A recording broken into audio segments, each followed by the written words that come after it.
Ya, eee, saya ingin melanjutkan video-video yang sudah kemarin saudara-saudara lihat tentunya, yaitu mengenai tahapan-tahapan self metamorphosis dari IM.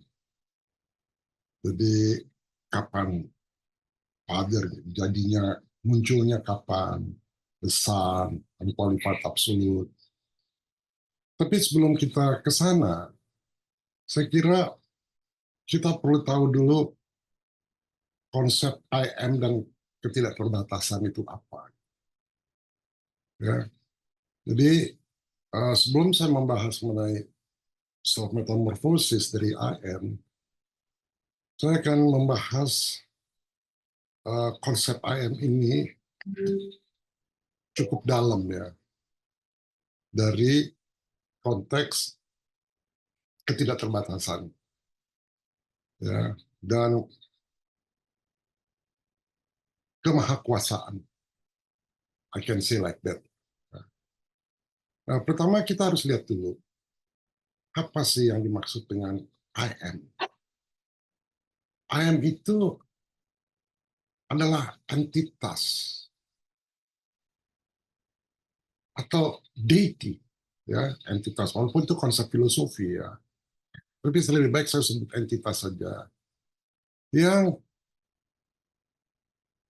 selalu mengalami perubahan internal, selalu.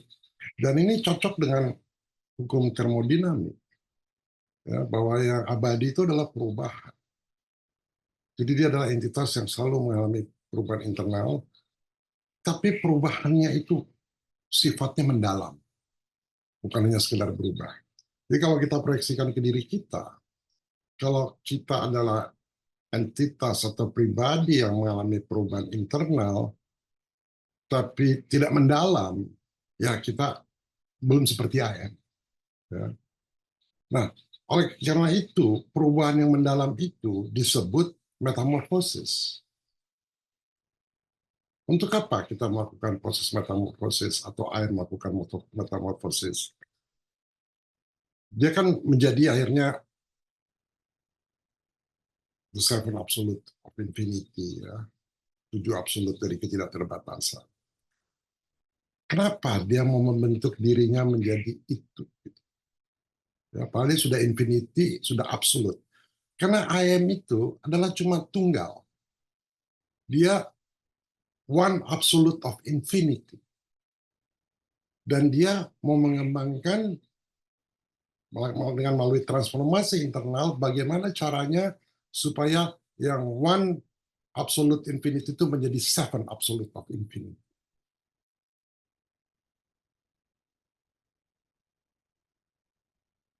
Jadi kita sebagai manusia, kita ini adalah one being of infinite. Bagaimana kita mau mengembangkan menjadi one being atau seven being infinite atau menjadi one being yang super finite. Makanya teknik ini, pengetahuan ini jadi penting. Nah, untuk itu kita lihat apa yang dilakukan oleh AM. Yang terjadi dengan AM adalah dia melakukan yang namanya segmentasi diri. Di mana dengan dia mensegmentasikan dirinya, terjadi hubungan-hubungan yang penting, yang utama, yang terbentuk dari proses dia mensegmentasikan dirinya setelah tersegmented, bagaimana dia membangun atau ada hubungan-hubungan utama dari yang terbentuk dari proses segmentasi diri itu untuk menjadi dasar sesuatu yang lebih besar dan kekal. Susah nih bicaranya itu. Jadi itu tujuan dia. Dia mau segmentasi diri buat apa? Kenapa sih dia udah abadi? Ngapain segmentasi dirinya? Itu dia jadikan dasar untuk sesuatu yang lebih besar dan kekal. Kita bisa contoh itu enggak? Kalau kita mau segmentasi diri kita kan jadi pribadi yang utuh kan. Kita harus break down all, lalu itu bisa jadi dasar untuk kita membangun segmen-segmen yang ada di dalam diri kita untuk membangun sesuatu yang lebih besar dan lebih kekal. Nah, untuk AM, ketika dia sudah mensegmentasi dirinya, hubungan itu dia abadikan sebagai seven absolute of infinite atau 7 absolut dari ketidakterbatasan. Nah, kalau kita dengar 7 absolute of infinity, berarti harus ada 7 absolut dulu. Ada 7 absolut dulu, dan 7 absolut itu mempunyai sifat tidak terbatas. Jadi 7 absolut dari infinity, 7 absolute of infinity itu dia mencerminkan, begitu kita dengar 7 absolute, itu kaitannya dengan 7 absolute of infinity, itu mencerminkan aspek tidak terbatasan, tidak sementara sifatnya, dan tidak terbatas.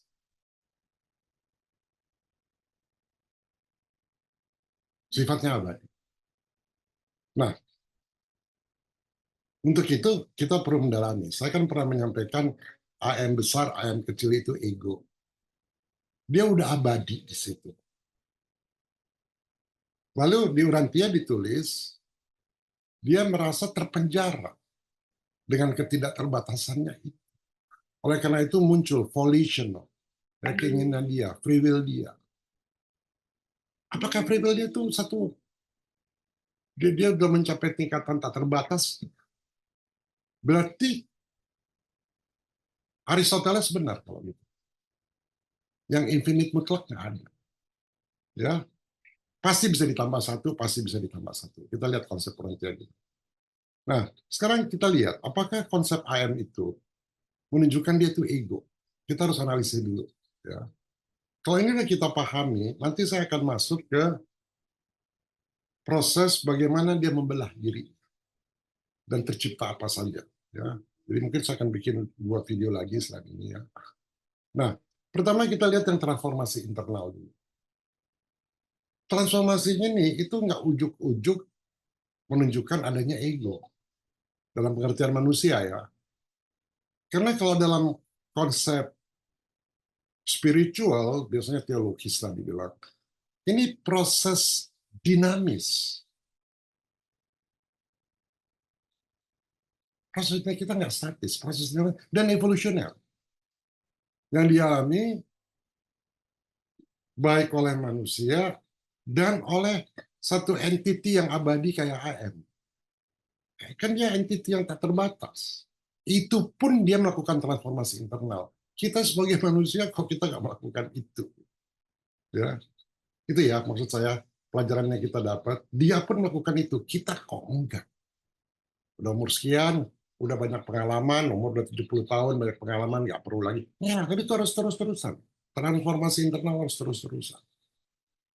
Nah, caranya gimana? Segmentasi diri. Ya, berarti AM membagi atau memanifestasikan dirinya dalam berbagai aspek atau hubungan. Karena ada aspek, ada 7 aspek, dan hubungan. Jadi ketika saya atau saudara-saudara mensegmentasi diri saudara, berarti saudara membagi atau memanifestasikan diri saudara dalam berbagai aspek hubungan. Nah, di sini terjebaknya orang-orang yang sudah menikah. Saya pernah dalam satu video saya mengatakan, ujian spiritual tertinggi itu adalah perkawinan. You get your freedom nggak di situ? Kalau you karena sudah menikah, dan you tidak berani mensegmentasi diri you, dan you tidak berani memanifestasikan diri you dalam berbagai aspek dan hubungan, then you fail. Karena segmentasi diri ini yang diberikan oleh AM itu contoh cara untuk menunjukkan ketidakterbatasan dan keanekaragaman dari satu entitas tunggal yang namanya I am yang ada di kita. Bukan menunjukkan ego yang terpisah atau mandiri. Oh, ini karena ego. Enggak. Beda. Beda itu. Ya. Jadi ketika saya yang sudah berkeluarga misalnya ya, tapi saya berani mensegmentasi diri saya. Saya membagi dan memanifestasikan diri saya dalam berbagai aspek atau hubungan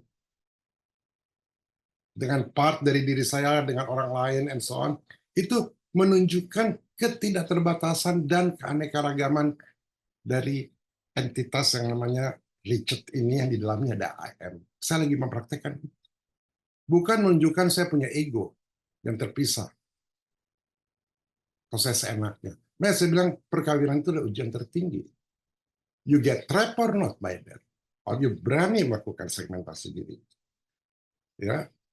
Dan di sana dikatakan I am ketika dia melakukan itu dengan aspek-aspek yang dia bangun dengan 7 absolut yang bangun itu ada hubungan yang abadi. Jadi God the sevenfold nantinya. Ya. Jadi hubungan yang abadi ini itu menekankan adanya sifat dari AM yang sifat yang transcendental dan tanpa batas. Jadi kalau kita mengacu dari AM, berarti saya bisa membangun hubungan saya yang abadi dengan orang lain, laki atau perempuan, apa siapapun, dan itu menunjukkan, menekankan adanya sifat transcendental dan tanpa batas dari diri saya mengenai konsep suatu hubungan. Relationship is the most difficult. Mengenai realitas juga. Ya, jadi ini sifat yang atau ini mengacu yang saya maksud ini lebih pada sifat yang melampaui keegoisan. Melampaui keegoisan, bukan egois. Ini I can say melampaui waktu dan ruang. Jadi dengan demikian, konsep I am yang mensegmentasi dirinya itu lebih menunjukkan entitas yang maha kuasa, tak terbatas, dan transcendental. I wish I can do that.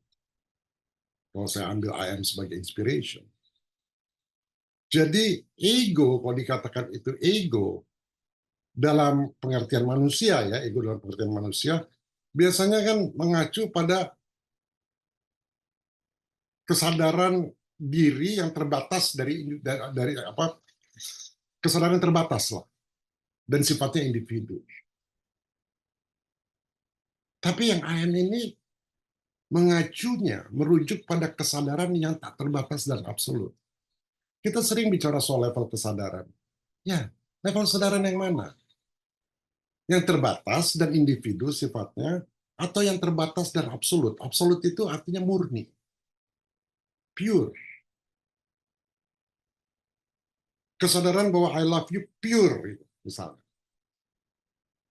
Ya. Oke, untuk itu supaya saudara nggak tambah bingung ya, saya bahas sedikit mengenai AM dan konsep ketidakterbatasannya. Nah, dia kan mengatakan kalau di Urantia dibaca dia imprisoned by infinity. Dia merasa terpenjara dengan infinity-nya dia, terpenjara dalam ketidakterbatasannya. Itu artinya apa? Dia merasa terkekang oleh konsep ketidakterbatasan. Ada kontradiksi kan? Kita mau tidak terbatas, once kita mencapai itu, kita merasa tertekan oleh konsep ketidakterbatasan itu. Padahal I am ini kan kita bisa bilang entity yang maha kuasa, dia infinite ya, tak terbatas. Tapi konsep ketidakterbatasan itu sendiri mungkin justru terasa membatasi. Karena tidak ada batasan atau kontrol yang dapat diterapkan dalam ketidakterbatasan.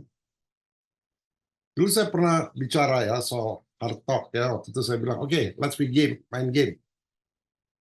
Game apa? Satu jadi victim, satu jadi intimidator. Nggak tahu kenapa. Karena aspek-aspek permainan rule-nya belum dikasih tahu. Oleh karena itu, hubungan kita dengan sesama atau dengan itu kita harus tahu batasannya dan apa yang bisa diterapkan dalam ketidakterbatasan. Karena kita ini dikasih totally freedom, tapi kita bisa tahu nggak apa yang kita bisa, batasan apa yang bisa kita pakai dan apa batasan yang kita bisa terapkan dalam ketidakterbatasan. Itu esensinya kenapa ayam membelah diri. Kita selalu bilang dia kena free will-nya, tapi kita kaji lagi lebih dalam, bukan karena free will-nya. Dia mau menunjukkan bahwa di dalam total freedom, ya, maka konsep ketidakterbatasan itu justru membatasi kita karena tidak ada batasan atau kontrol yang dapat diterapkan dalam ketidakterbatasan itu. Paham maksud saya? Jadi, itu yang pertama ya. Yang kedua, konsep bahwa dia merasa terkekang oleh ketidakterbatasan, terkekang oleh infinity dia, itu bisa juga diartikan sebagai satu kondisi yang terlalu besar. Paham maksud saya? Terkekang oleh ketidakterbatasan, kebebasan yang luar biasa, terkekang oleh boleh apa aja. Tapi justru itu ketidakterbatasan itu sendiri bisa dianggap sebagai satu kondisi yang terlalu besar atau mungkin bahkan tidak terkendali. Yang saya maksud ya, terkekangnya, dia merasa terkekang, itu nggak merujuk pada terkekang pada pembatasan fisik atau psikologis, tapi pada kondisi eksistensial. Ya. Jadi dalam kondisi eksistensial, di mana ketidakterbatasan itu menciptakan keadaan tanpa batas yang membuat suatu entitas, bahkan seperti ayam, tidak dapat beroperasi dalam cara yang terstruktur, yang terbatas. Oleh karena itu dia nggak bisa grow, kalau itu begitu.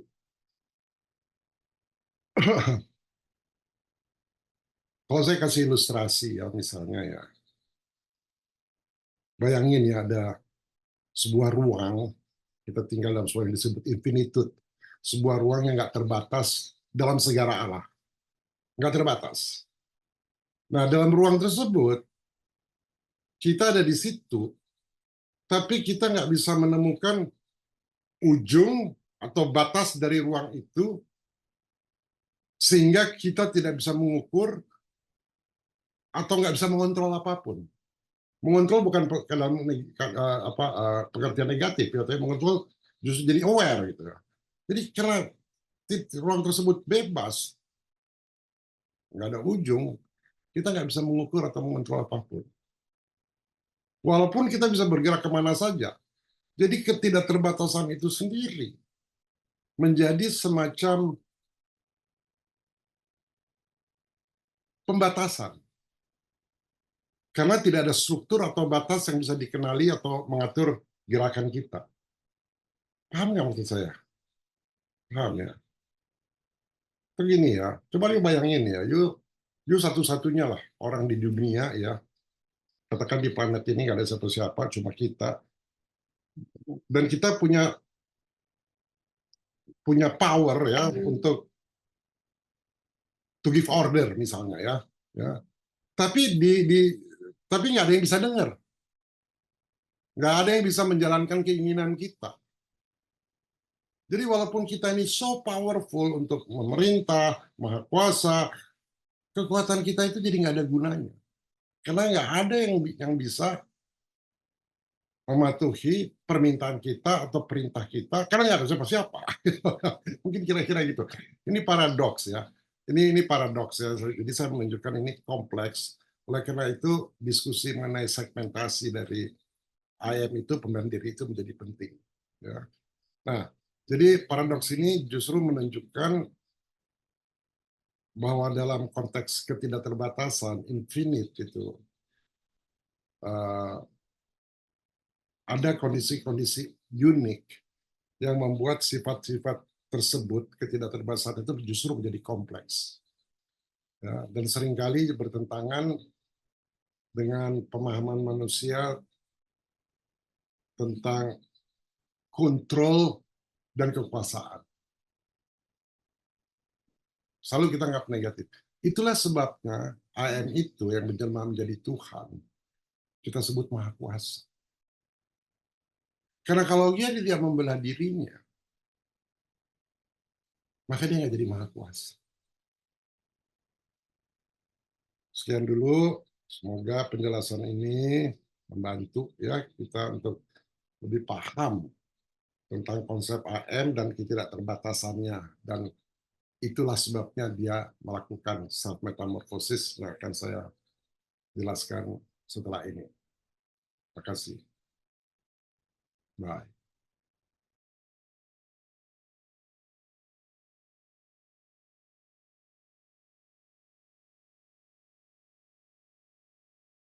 Dari asal mula keberadaan hingga realitas yang berbeda-beda, aku ada abadi dan tak terbatas, yang mencapai pembebasan kudus dari belenggu infinitas. Dalam perbedaan yang infinitas, tegangan keilahian timbul dan mengejutkan. Namun absolut semesta hadir untuk menyatukan, mengkoordinasikan kekuatan yang dinamis dan statis, lalu membentuk sebuah satu kesatuan. Aku ada mencapai kepribadian, menjadi Bapa kekal dan sumber kekal yang menyatukan. Putra pertama dan Pulau Firdaus, muncul pribadi roh tanpa batas, harmona alam semesta yang terpenuhi asa. Deitas berpribadi itu tampil, maka Sang Bapa membebaskan dirinya dari diskusi yang tidak bisa dihindari. Dan hanya dalam hubungan trinitas potensi deitas terisi. Konsep aku ada adalah konsesi filosofis. Kami berikan untuk pikiran manusia yang terbatas, makhluk yang terikat waktu, terbelenggu ruang, tentang keberadaan yang kekal tanpa batas. Yang infinite atau yang tanpa batas adalah tingkat nilai aktual yang mewakili niat kekekalan dari infinitas. Sesungguhnya kehendak bebas Bapa semesta yang disebut sang ketiga Bapa, yang diakui oleh semua makhluk sepanjang masa. Namun kebingungan masih menghampiri, namun kebingungan masih menghampiri. Dalam upaya mereka sudah mengejar infinitas semesta hadir dalam perbedaan yang kami mengkoordinasikan keilahian yang dinamis dan mengejutkan. Namun absolut semesta hadir untuk menyatakan aku ada mencapai kepribadian dirinya dan Bapa kekal dan sumber kesatuan. Satu kesatuan, aku ada mencapai kepribadian, menjadi Bapa kekal dan sumber kekal yang menyata. Alam semesta yang tak memenuhi asa, muncul pribadi tanpa batas, harmoni alam semesta yang terpenuhi asa.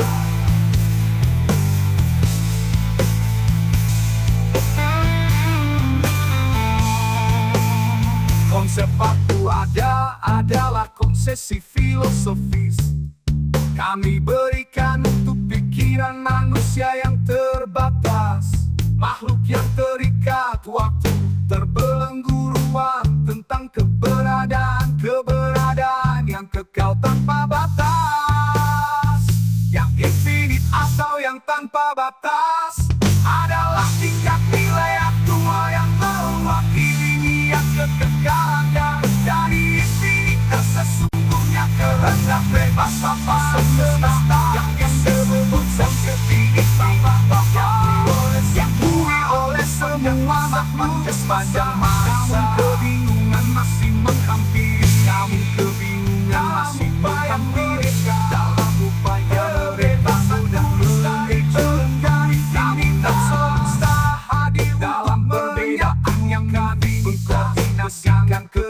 yang dinamis dan mengejutkan. Namun absolut sebuah kisah untuk menyatakan aku ada mencapai kepribadian di dunia dan tanpa kesalahan sumber kesalahan kesatuan. Aku ada mencapai kepribadian menjadi bapak lokal dan sumber kekal yang menyata alam semesta yang tak menempuh asa muncul pribadi.